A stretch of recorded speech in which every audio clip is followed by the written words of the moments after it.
Hi guys, in this video I'll show you how to fix Hostinger domain suspended problem.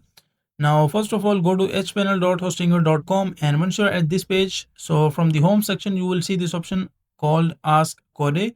This is basically a kind of helping assistant, you can say, for the hpanel Hostinger. So just click on it, and once you click on it, so just write down your problem like my domain got suspended.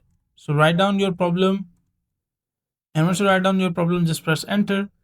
So they will give you some kind of assistance. As you can see, like, could you please provide the exact domain name including the TLD, for example your domain.com that was suspended. This will basically help them. So make sure to provide them website. In this section you can attach anything like the picture or screenshot of the that website as well if you want to attach it, and just give them the details. And if they find your issue authentic, they will make you contact with some real agent, or they will provide you some kind of manual help by any kind of agent. So make sure to give them all the details, help them explain the issue. If you did any mistakes, just tell them, and after that they will be able to help you and solve your problem.